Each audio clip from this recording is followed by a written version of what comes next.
Welcome to CB's podcast. I'm Steven, and with me, as always, is Ralph.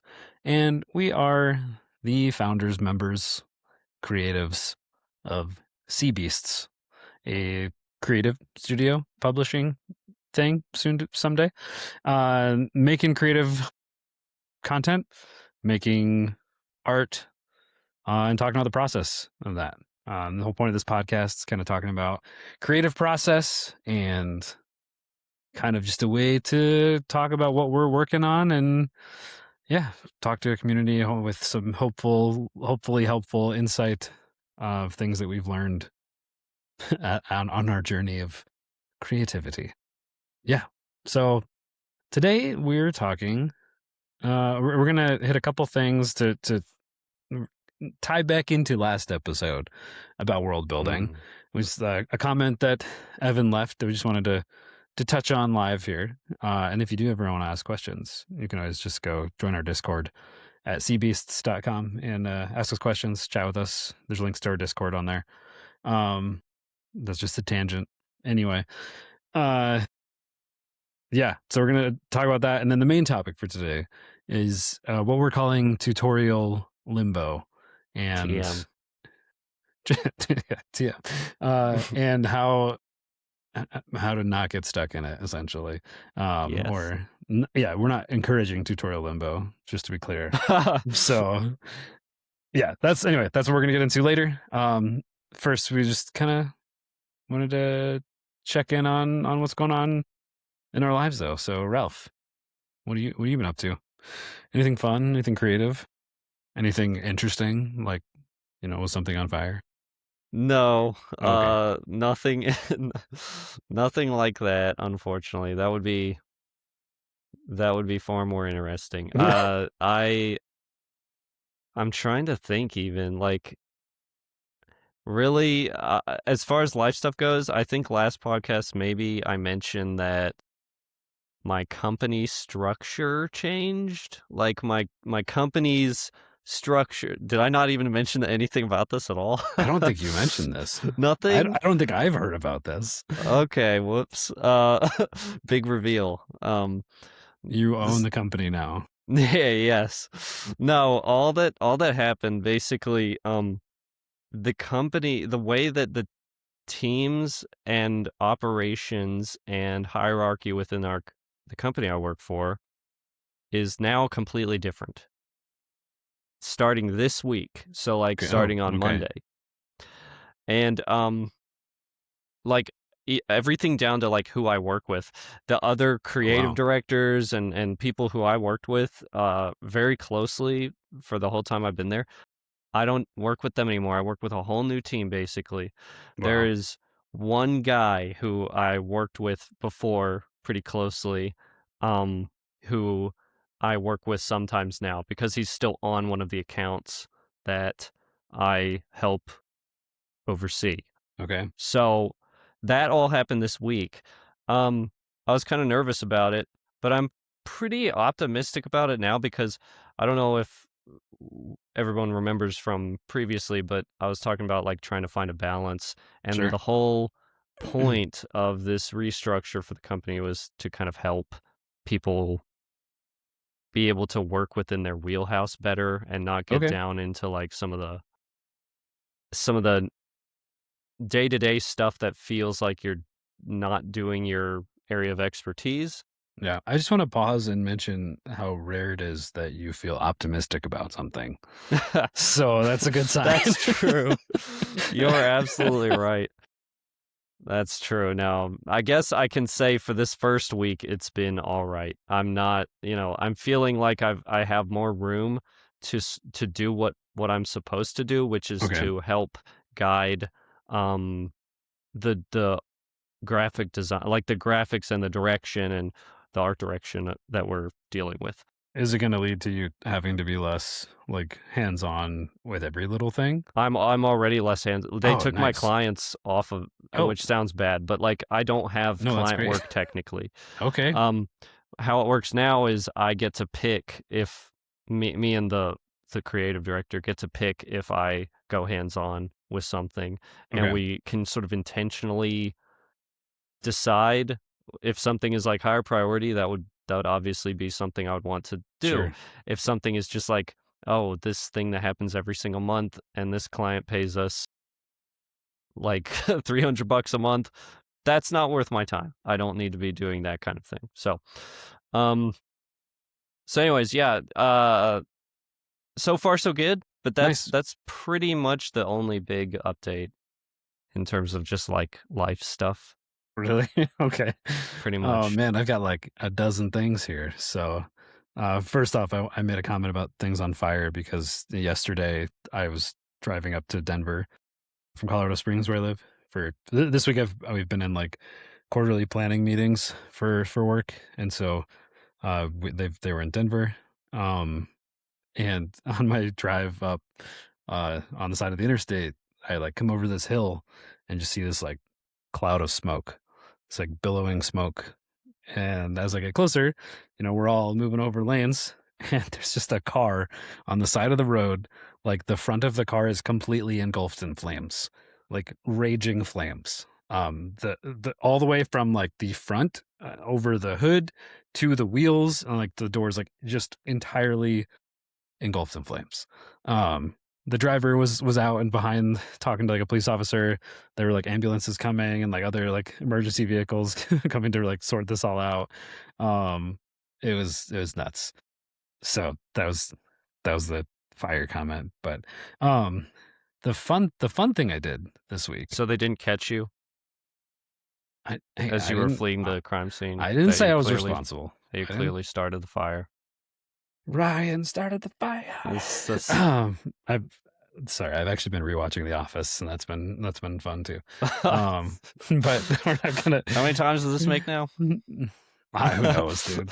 It's been a while though. Like it's been like a solid couple of years. You know that the first time I ever watched it was at your house because you guys Really? had it, and you were like, dude, my brothers are watching The Office, and like you showed me.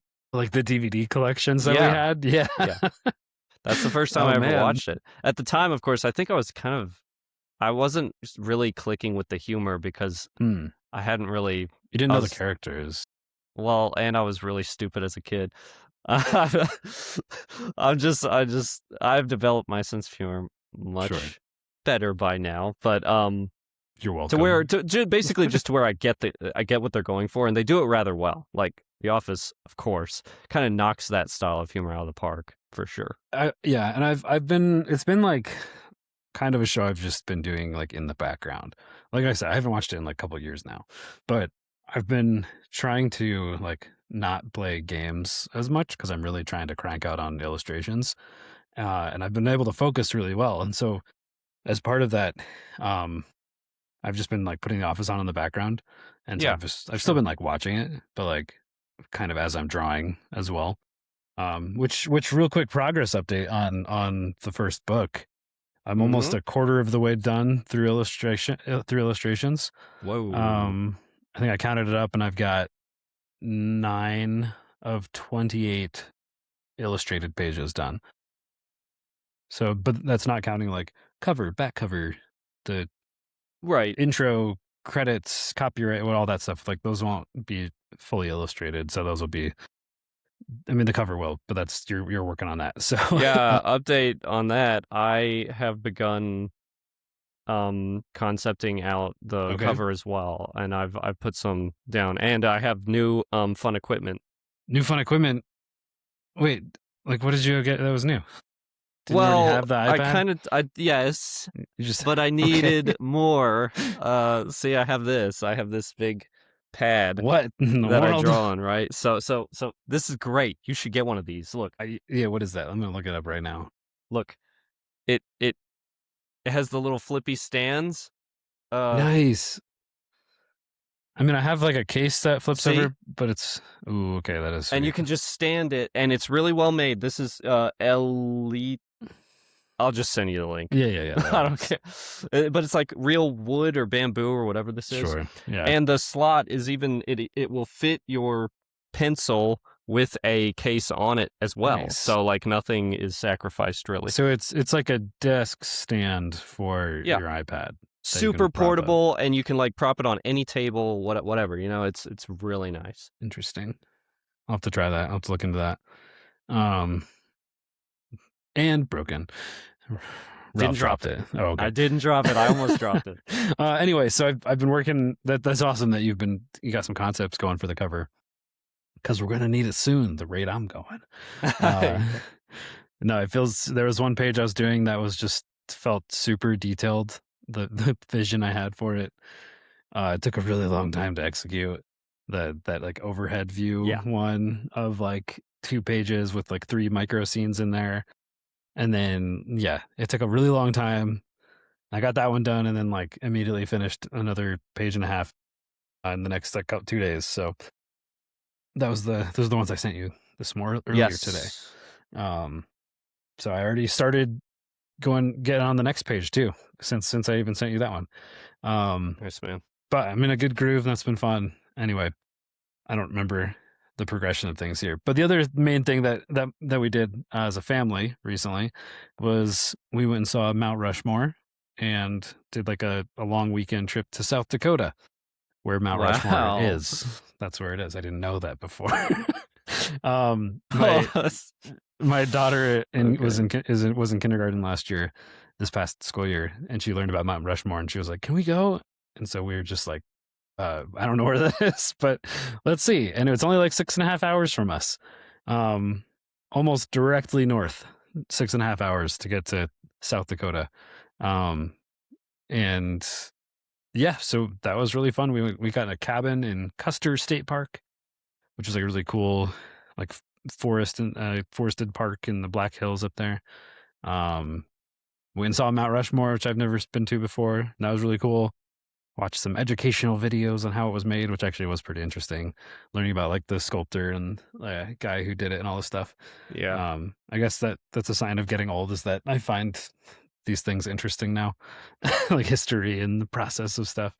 I find history interesting as well. Well, it's because we're old, Ralph.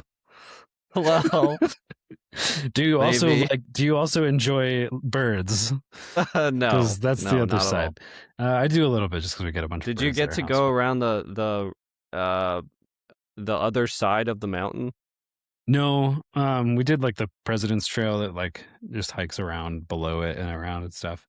Because I just sent you a photo of where if you actually go around the back of the mountain, and you get to see how that looks. Just yeah. Wonder we can't talk about this. It's wild how they actually took the time to do that. Yeah, they carved the entire legs and backsides of the presidents. Yeah, crazy. There is a thing behind like Lincoln's head though that they started like. He wanted the guy who sculpted that. That's the only history lesson. I'm not going to go into anything else. Gutzen Borglum, the sculptor, started designing and having them excavate behind on the backside of the mountain a whole place to create this thing called like the Hall of Archives, which like his vision was to like house the Declaration of Independence and create this huge museum and all like in there and have all these like important documents.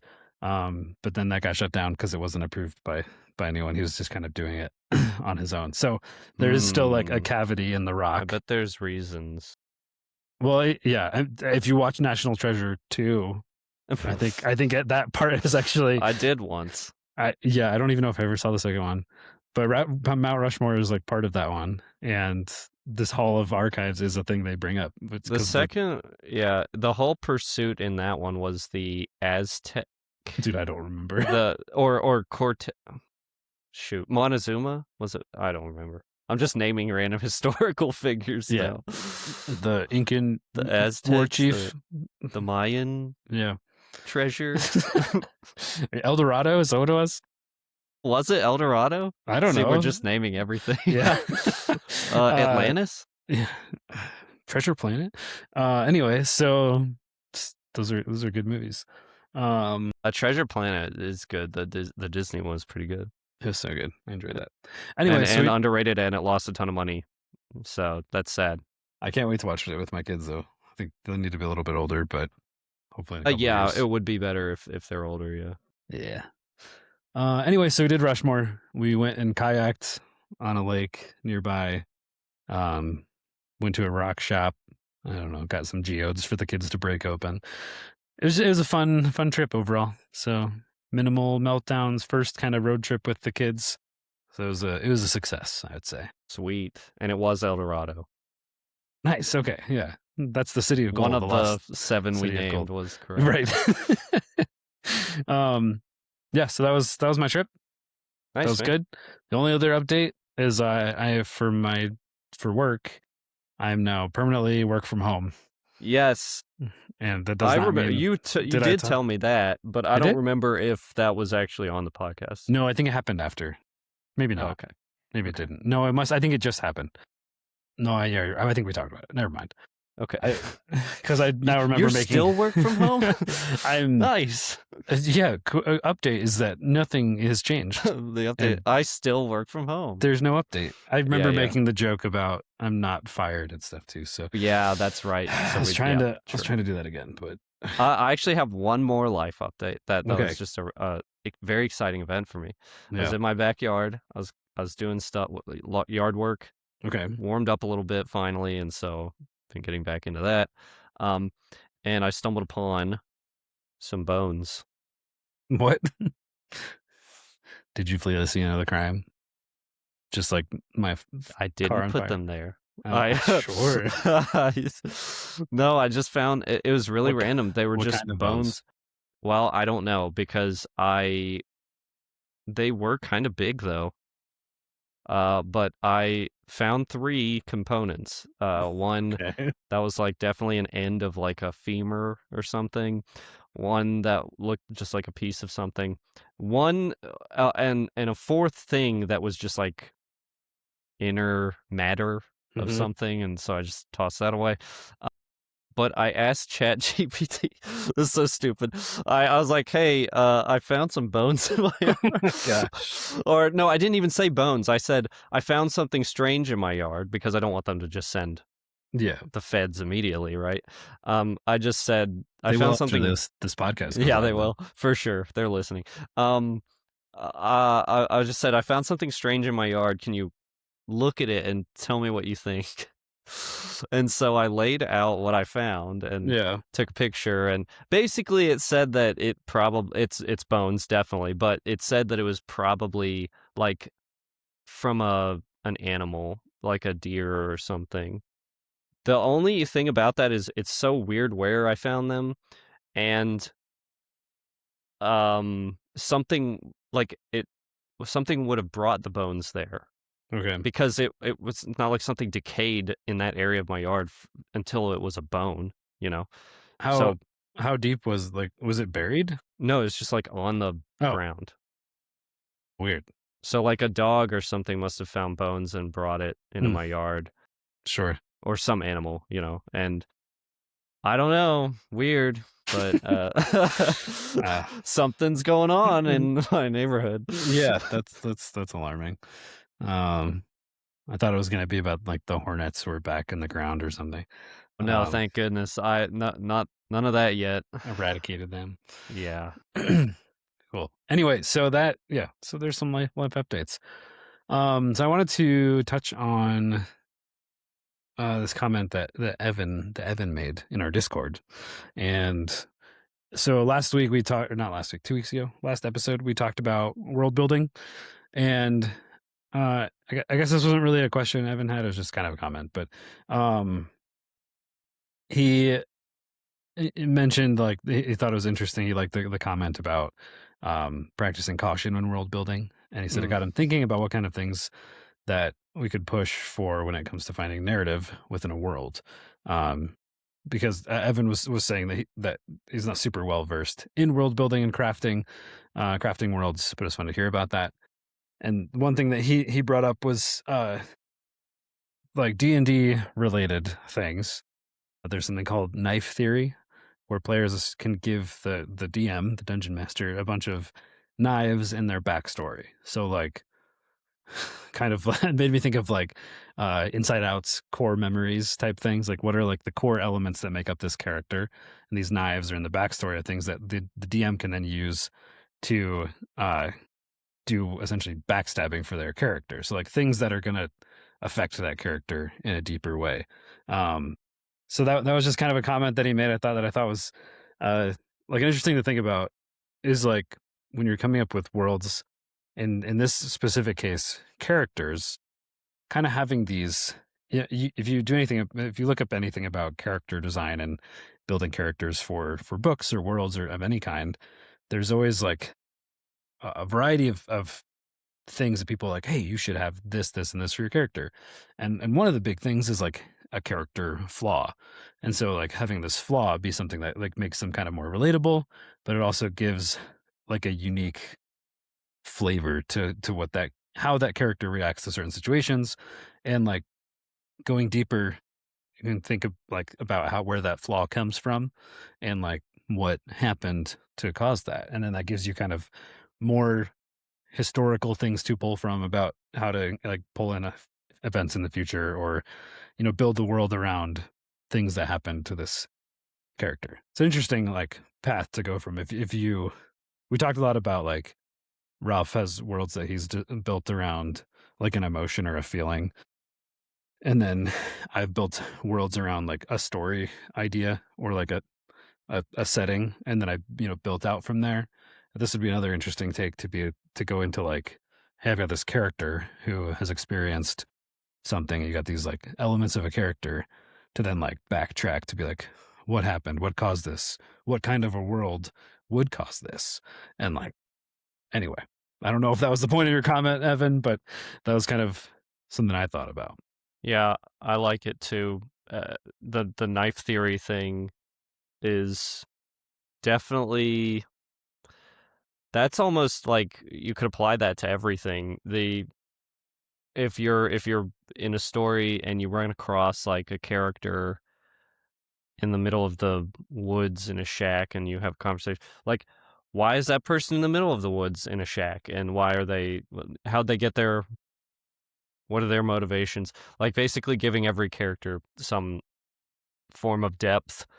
Even if they're a minor thing, you should at least have an idea of the nature of the character, um, or the location, or like what, uh, like a structure or something like that, civilization, or you should build in layers to your characters and locations and the names of things.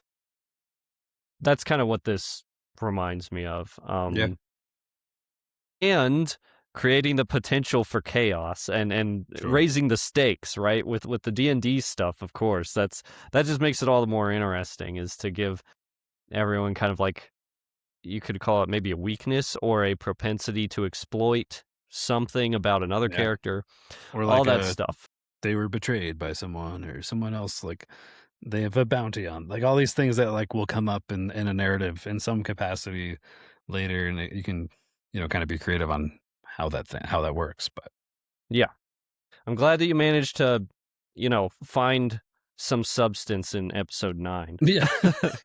We definitely felt a little It was, that one aimless on was that one but that one was a wild card episode, alright? yeah, yeah, We're yeah. back on track now.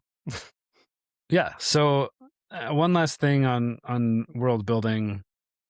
there's a there was an article I read recently Mm, that was talking about the some former leadership of Bungie, former like it's like a legal officer or something, um, was commenting on the current state of Bungie, the game developer, uh, publisher. I don't know what they're bought up by acquired by Sony at some point, and there's been all kinds of things about Destiny and Destiny 2 and then now Marathon.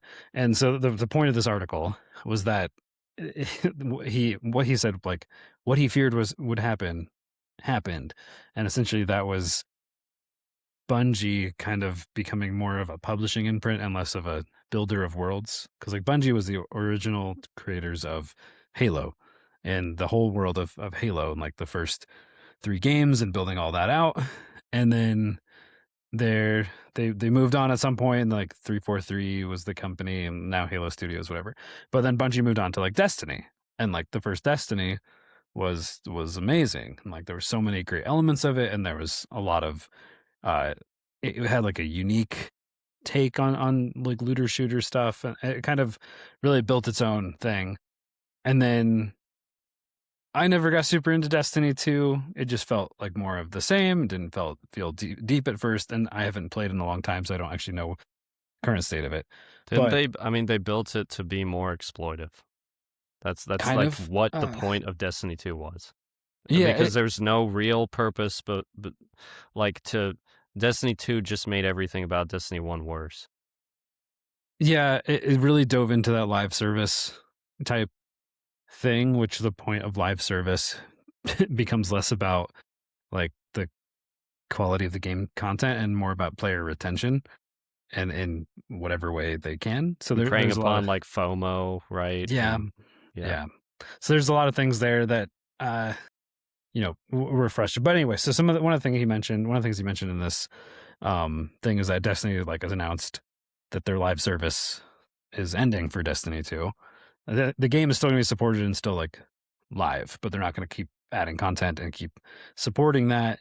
And which like maybe it's good, I don't know. But like one of the issues with this was that like they don't have any current games in development, and so like they have Marathon, but it's kind of like it's not Didn't like a go according to plan, did that one didn't launch great. The season, they have a new season that just launched like Yeah. Tuesday. I've been playing a little bit of it just with some friends, but Because why? because my friends are playing it. No, because it's free. No, I bought it like a week ago. Oh, you said that it was free for a week or I something. did. It is this week. It's free for a week. Oh, okay. Okay. It won't be by the time this podcast comes out. I don't think. I think Ah, it ends on like June 9th. But sorry, everyone. maybe it will. I don't know. Yeah. So I've been playing. I'm like, it's been fun. Like it's a fun shooter. Like Bungie's always had solid like shooter mechanics and stuff. So that element, Yeah, the gunplay is is good. their strength for yeah. sure. And like honestly, a lot of the stuff is cool. You know, now that like a lot of it, I think is pretty cool. But it's not like it's a game they're going to keep supporting and adding content to and like trying to do again like a live service type thing, similar to events and things that like Arc Raider's been doing and has been doing and some other things like that. But there's no like Destiny 3 in the works at the moment. There's no like new worlds or new things. So I guess Marathon is kind of that revamped world a little bit. Anyway, I don't know what the point of this was. I just thought the article was kind of interesting talking about that and how like It is. our goal is to build worlds, and this kind of caught my attention that like Bungie's not building worlds anymore, and they're becoming Cautionary this tale imprint. here. Yeah, I mean, the cautionary tale here to me for us is don't get bloated and don't go overboard with like personnel and et cetera, et cetera. Like literally, there's a line in here. He says, I was never a huge fan of Destiny 2, and Yeah. I'm not a great fan of FPS gaming. Then why are you even at the company, Well, there's dude? that. Yeah. Why are you at the top of this company? I mean, I know he's just some financial guy, but like, seriously, you need to have people involved in your projects that care and who are fans of what you're doing. I Yeah. mean, Even in like a legal capacity, like there's got to be some element of like you want to see that have some kind of care and like want to see it succeed. yeah. But I know that he's basically he's actually trying to air grievances about what he identifies as problems with the world as well. So I'm just saying, like the overarching problem here that I see is really just that Bungie became very big. It got bought by Sony. A lot of people were introduced that weren't part of the original crew who like cared about, you know, all the really cool sci-fi story stuff that they were doing with Halo, and it just got kind of lost along the way, unfortunately. Yeah. And maybe a little greedy. I don't know. I want to briefly correct one thing I said earlier. I said that like they don't have anything in development. That was specifically talking about the Destiny 2 team. So like the Destiny 2 team doesn't have a project they're working on, and the article says that the staff are said to be pitching and prototyping new ideas, but then there's also reports claiming that they're planning significant layoffs, and so it seems like Destiny as a whole might just be kind of dying out. So, which again, like another world that like feels bad in some ways. But I don't know. We'll see. Just have to keep watching, see what they do in the future. In the meantime, we'll make awesome worlds and Yeah. hope we have the smallest ounce of success in relation to them. So, Sure. Yeah. just anything, even We close. already have a world that is in the works, and That's true. I feel good it's about it. got So love and care put into it. it does. All right. So tutorial limbo. That's our topic for today. Ralph, do you want to talk about what is tutorial limbo? What are we talking about here? Um, should have prepared talking points. Really, We have a it's kind of what 30-minute it. lecture now. Yeah, I know. So It's kind of what it sounds like. So I am sure I'm not the first one to say tutorial limbo, I don't think so. but it's what came to mind when I was thinking of the I've problem. called it tutorial. I've heard it called tutorial hell before, Yeah, and sure, just like tutorial hell. productive Or or procrastination, or what is it called? yeah, Yeah, or tutorial purgatory. You could call it any it's all number the of same things. thing. Yeah. It's all the same. And what it essentially is a way of tricking your brain into thinking you're doing something productive. Meanwhile, all you are doing is procrastinating doing any real work.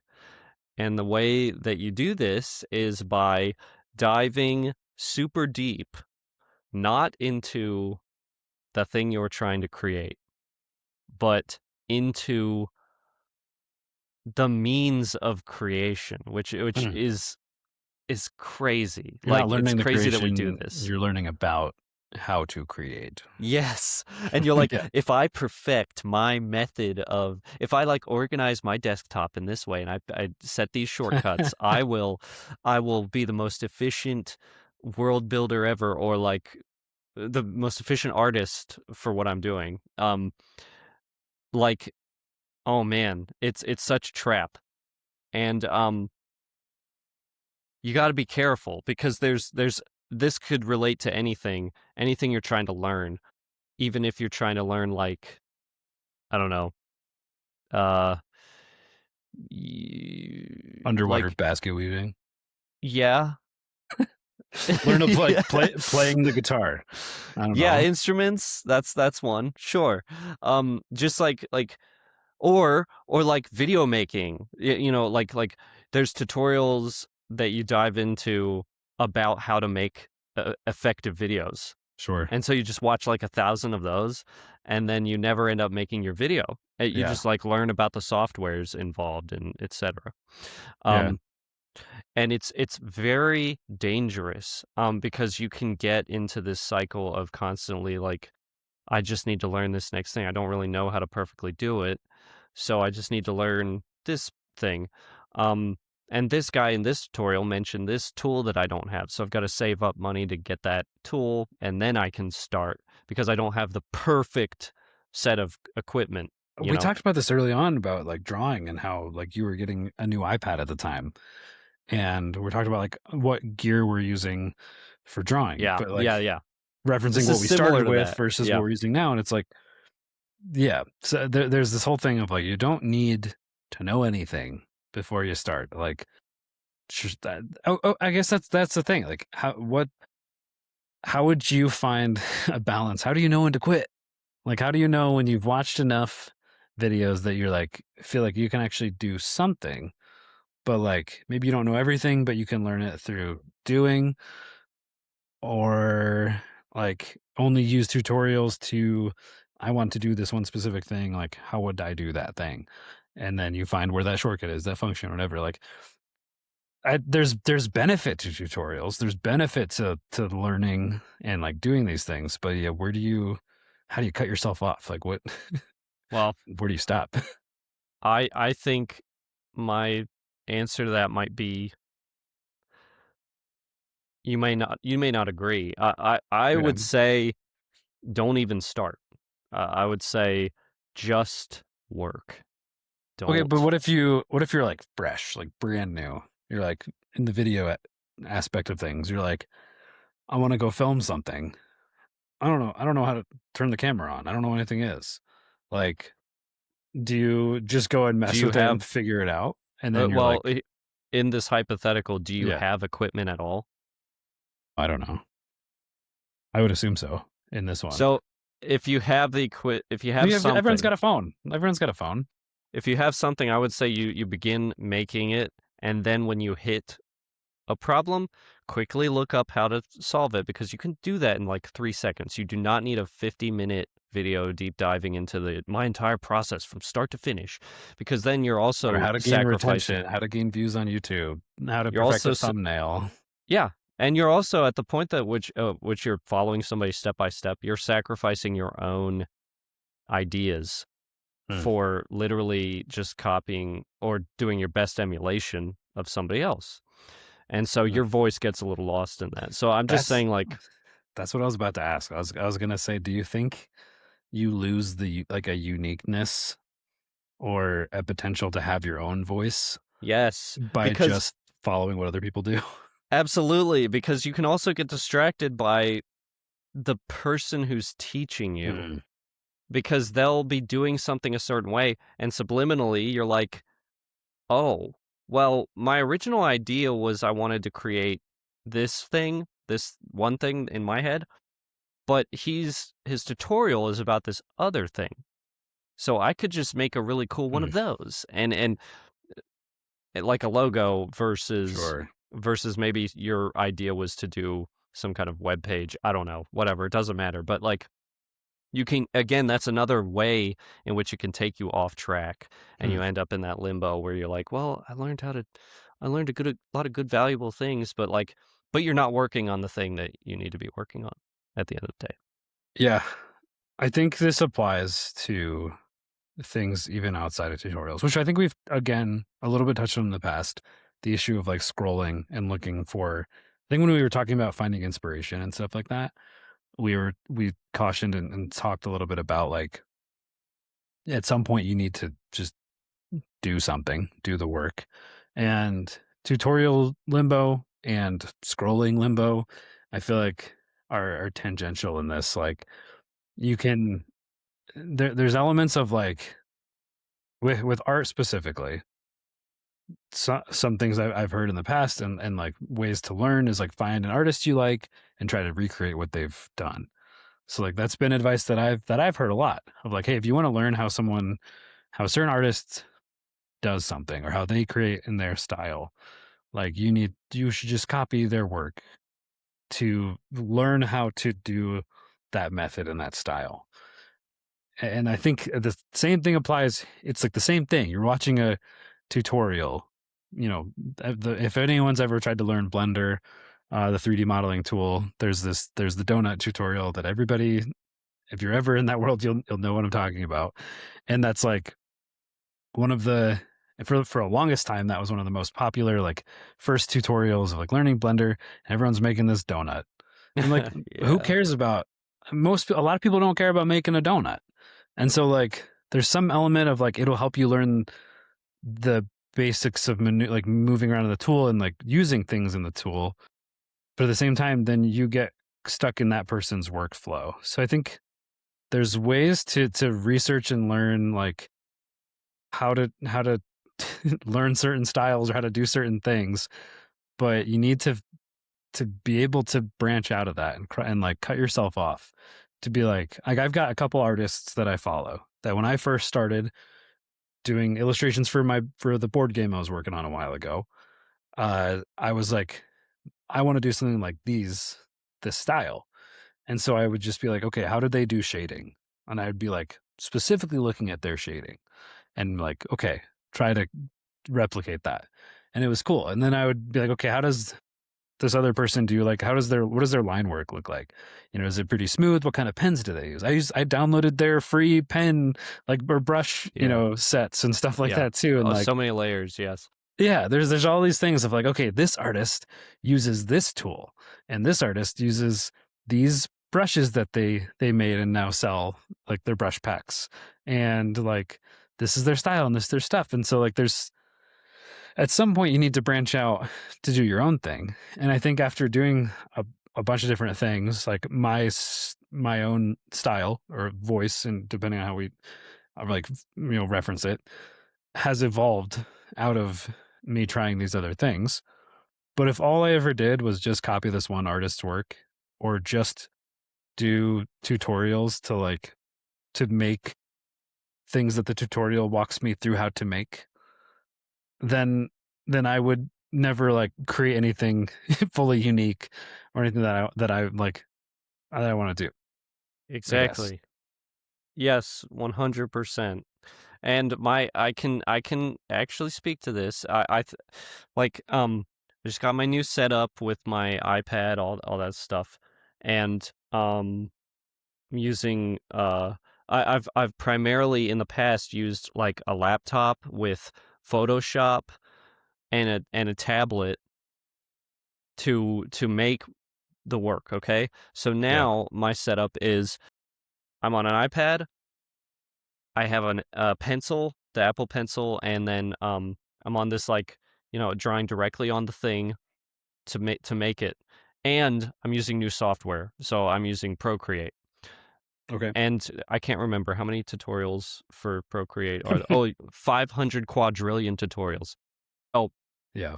instead of going into those, what I did was I opened Procreate, and then when I encountered a question, I would just look up the answer in that moment and get the answer and Yeah. then move on. You're like, oh, how Um, do I do this one thing? Find the one yes, thing. and Yeah. trust me, it was embarrassing. I didn't know how to like select something and move it Yeah. and like warp it, or even just getting used to the UI where it's like, how do I freaking click and drag? How do I pan? And then I'm like, oh, I just literally can use my hand to pan the freaking canvas. Like, Yeah. but I'm just getting used to working Yeah. in that manner. I'm just not used to that, but I'm really liking it so far. It's really it's awesome actually. I Yeah. really I'm so like glad, man. Procreate is so nice. Yeah. So I'm really pumped about it. It's pretty cool. Don't go copy Ralph's setup though. Find what works for you. Yeah, find Like what works for you. Like it took me forever to land on I to didn't. decide to pull the trigger on like an iPad versus something else, because there's any number of things you could do. There's 1,000 different things you could do. Yeah. Yeah, and that's not what we started with. Like we've gone through the gamut. Yeah. As a quick thing, just to like, not that I'm not trying to say like Ralph and I don't have never done this, or that we don't, get stuck in tutorials or have never done this. I pulled up just now my account on Udemy, which is a website with all kinds of online like classes, e-learning, for tech, creative skills, all kinds of things. I own 14 courses on here for drawing, for coding, for game development, for whatever. Uh, of the 14, you want to know how many I've completed? Yes and no. 0. Uh, Oh, no way. I've got None one. of them? I've got one course 33%. I have another course that's 23%. Another course 12% through. And on top of these courses for a complete Blender creator, C# Unity 2D game development, ultimate drawing course, game design masterclass, like all these things that I was like, oh, I want to learn this skill. Let me find these courses. Let me do these things. Um, and then some of them I would actually dive into and like make some progress on. But most of these are like walking you through step-by-step tutorials of like, okay, the game development one or the Blender. They're like, all right, we're going to model this item. And like, there's some pieces that give you some freedom to like, to do something else in it and like be like, okay, well, like this is your task, but like make your version of something, or like your next assignment in some sense is to go and like model your own thing, but based on the things you've learned. But they're all going to be in the same vein of whatever it was. And so it's hard to like learn how to do anything other than make a donut, like if that's what you learned to do. And so like the times I've actually done other things in Blender to be like, I want to make something that I in my head that I want to like put on paper in a sense and get it out there. like those have been more productive because then I'm trying to create something that I'm excited about. And at the same time, if I get stuck, I can look up a specific video of like, hey, how do I do this thing in Blender? Oh, great. That's what I wanted. Now I can like pull that concept into what I'm working on that I like have been doing myself. And then I'm actually learning and I'm not just following a step by step like tutorial, I guess. Yeah. Yep. 100%. It can become a trap. It is much better to just do it. Just like, literally Nike, man. like, well, I was going to say Shia LaBeouf. Just do it. That's what I always think of. Yeah. He's right, dude. He was Yeah. always right. That is just you do just have to go and do it eventually. And Yeah. you bring up a good point with like that's a whole nother component is like the tutorial industry, because mark my words, it is an industry. These people trust me, dude. They Yeah. do not make their money off of making artwork. They make Yeah. their money off of making Their tutorials. courses and That like is literally everyone's got a like freaking course now. the guy that comes to mind every time I think about this is that guy who like teaches people how to be good at YouTube or actually he teaches people how to be productive, which is the most ironic thing in the world.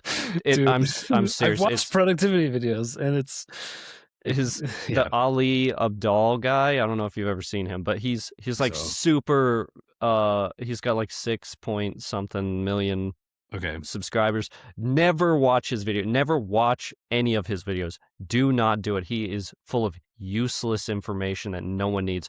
It doesn't matter how well you set up your Yeah. note. What's that? What's Quick that app? Note Notion. Notion. Yeah. Dude, Forget Notion. I got stuck in Notion for a long time. You Just don't trying need. to figure out how to set it up. Yeah, you don't need any of that stuff. That stuff is for people with autism who need to like just endlessly dive into something forever. Like just you got to put that stuff away eventually. You just got to you The just got amount to of actually do the work. the amount of productive procrastination I've done in trying to create this book is absurd. Like I for so long I was planning out this Wally Maple Tales book and the series, and I've got story ideas, other concepts and game ideas. The amount of times I've been like talk to ChatGPT of like, hey, like what should I shoot for and like how quickly to publish things and like when should I blah blah blah and like should I work on the game first or the book first and like all Yeah. this stuff Yeah. of like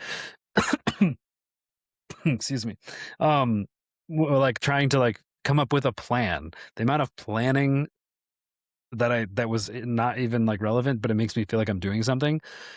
It's obscene how much I've done that. And same thing with like, okay, I need a good like productivity tool to like keep myself on track. I need to focus, and I've like Yeah. did Trello. I tried Airtable and set up all these different things with all my branching paths, and I'm like, okay, Notion. How do I set up Notion to like increase my productivity so I can actually get work done and like plan out these projects and have a good Yep. timeline? What I yeah. think. Sorry. Well, my wrap up on that.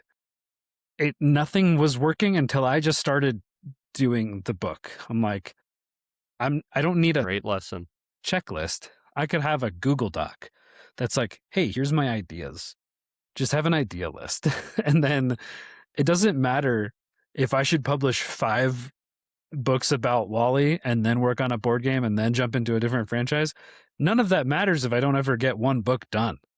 Like if I don't get anything actually out there, who cares if I come up with some arbitrary game plan of a marketing strategy to get something successful if nothing ever exists? Yeah, So, it's true.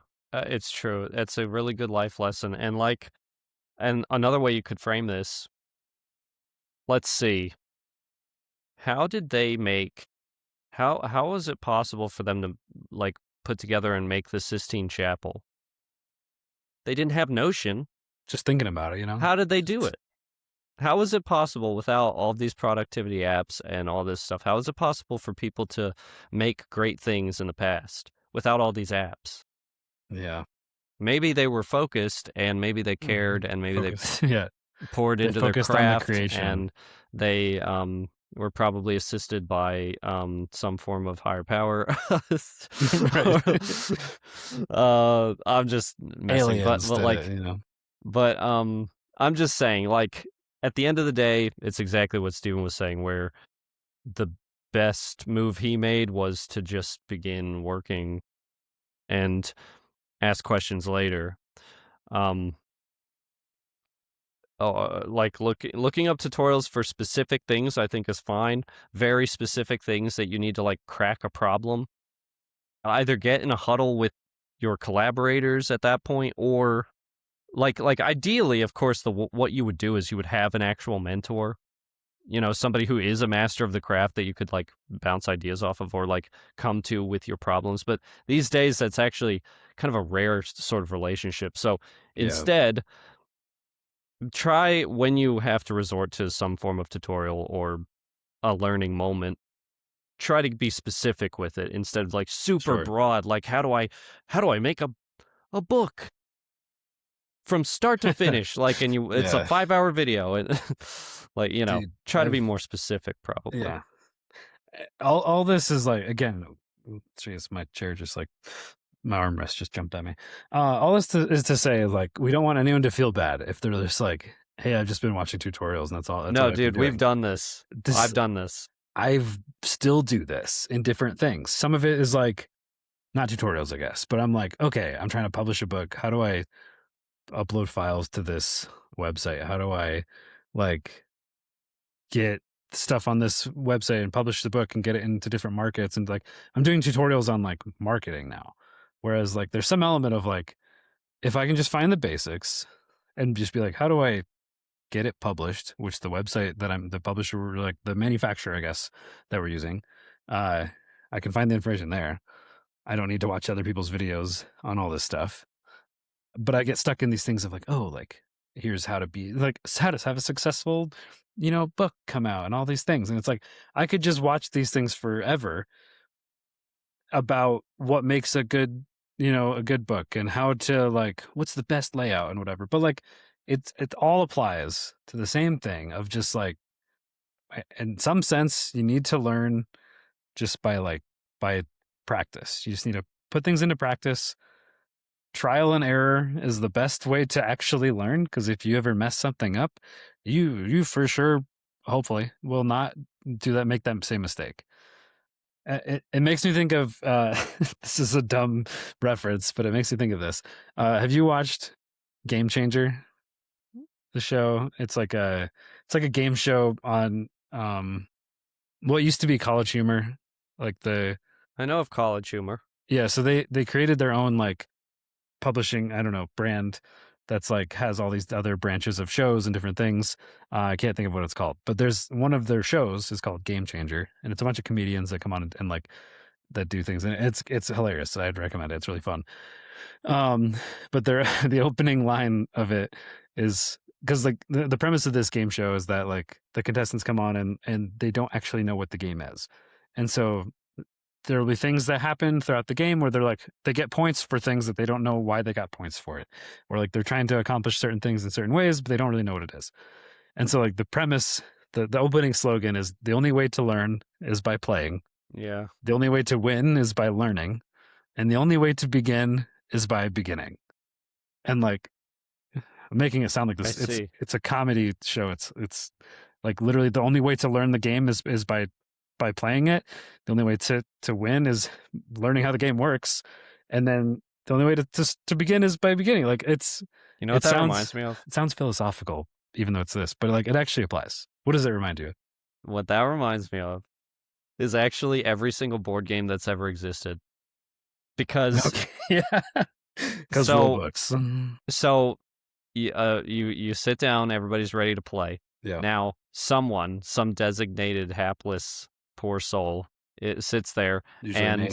explains the rules for like, half an hour, Yeah, and then nobody understands. yeah, yeah, And then you just start the game and people just eventually just learn by doing the game, yeah. you know. That's That's yeah. That's such a good. Are you good? Okay. That's such a good example. Um, Like I've That's done this. exactly how that strikes It me. is exactly like that. That's how all of this works with any skill. Think of your life and the skill you're trying to learn as the board game. You know, do you want to sit there and have someone explain the rules to you in a video, whatever? You know, explain the rules to you for an hour, or just like dive in and learn it as you go, and like use the rules as a reference. You know, you can Yeah. use videos and tutorials as references. Don't Yes. put all your eggs in tutorial baskets, though. Pretty much. Yeah. Yeah. Again, no shame. Like, we've all been there. I mean, that's why it has a phrase, right? The Yeah, yeah, several phrases. Is because people are starting to understand, like, it's a trap. Basically, it's a trap, and you gotta be careful, I because bought way too many courses. it happens. I mean, Yeah, everyone's yeah, everyone's been there. For me, the funny thing of the donut that you mentioned, yeah. for the drawing world, that's like a sphere or a cube, My gosh, yeah. probably, right? How to shade it, and yeah, yeah. Learning about lighting essentially Or is like what all that is. how to draw an eye, and you're like doing this thing with like Oh, reflections and stuff, and it's like, yeah. okay, like I know that I mentioned that it's like one of the ones that like earliest Everyone ones tries that to you, draw an eye. yeah, Everyone wants to draw everyone. the eye. I took actual art classes and had to draw eyes in Yes. some of those, and like, or like, hey, put a fruit bowl on your counter and draw that. Like, Yeah, the fruit. Yeah, the that's more fruit. beneficial if you're like in real life than just like walking through step by step of how someone else has Called a experienced still it. life, right? It's not Yeah, yeah, in traditional art, that's what that is. You can also do flowers or right. something. Which Stuff like, on a desk. That's what it always is. but actually, I said that, but that actually is more helpful than like just following step by step of someone like, all right, draw this outline, and then next we're gonna draw these details and like the eyeball, and then you're going to draw like the outline of this, and you're going to color in the iris, and then you're going to add this reflection, and you're going to do thing here. You're not thinking about why you're doing that, you're just doing it. And it's like you're going to learn more about trying to recreate something in real life or trying to draw your own thing. And like, anyway, we're just rehashing the same things, but Yes. just do stuff, just do it, Just do just it. do it. Yes. Absolutely. He was right. Yeah, good old Shia LaBeouf. Anyway, anything else? I think we made our closing remarks pretty much there. Let me check my note. Oh. The state of play was crap and terrible. The whole thing sucked. Yeah, Sony state of play. There were some Yeah. interesting things and also not interesting things. The I have that note to go over Sony, but Maybe the next funny time, thing, I don't even have a PlayStation 5, so Yeah. but I still I still watch it. The Xbox showcase is coming up this weekend, So that one will be at least more after we slightly record. more interesting. So maybe next time I think there's also like Summer Games Fest is going on, so maybe it'll be interesting to. So maybe we can cover look like at all of that at once. all the games. So be prepared, everyone. We're going to talk about that, and we're going to have opinions. Don't you worry. Yes. Anyway, that is all the time we have for this episode. Thanks to all of you who have purchased mugs or shirts or things. We have a few out there that Promise you the money's going to a good cause. You can trust us. Yeah. Towards our bank account. I mean, it's going towards our business bank account, so it will eventually be a good. I mean, I don't know if it's a good cause. Are we a good cause? No, it's a good cause. We'll reinvest. Yeah. We absolutely we will. It'll be for higher quality publishing, and honestly, some of it will just go to pay for like website hosting and that's podcast pretty much hosting, and that's kind of what I'm thinking too. Yeah. Anyway, we do have a merch store. This hat I'm wearing right now. There's two hats out in the wild. I've got one of them. Our editor Makaya has the other one. So, okay. Who edited Wally? It's not. I keep calling it Wally. That's just what I reference it as, but it's not the name of the book. Anyway, Wally. If you want cool mugs, shirts, things like that, you can find it. A link to our merch at seebeasts.com, beasts.com. And there's also links to Discord, socials, all that good stuff. I almost finished setting up a Maplemore Tales landing page to hopefully get specific email list for when the book launches later at the end of this year. Yes. I think that page exists. cbeasts.com. You sent it to me. /Maplemore Tales. So I think there's an email sign up there. So that'll be specific towards the children's book that I'm working on, the fantasy adventure children's book about Wally the Waffle and his butterfly companion Marge, who's a pat of butter with wings. Yeah. So the links and stuff are on the website. There might actually be a link off /Maplemore. /Maplemore. Yeah. There's a link on our main website. There's one of the main sections links straight off to the landing page, so that should be fine. And if it doesn't, I'll try to make sure it does before this goes live. Anyway, those are things. Go do the things. Thanks for hanging out for this episode, and we'll see you all next time. Yes. Thanks, everyone. See you. Bye.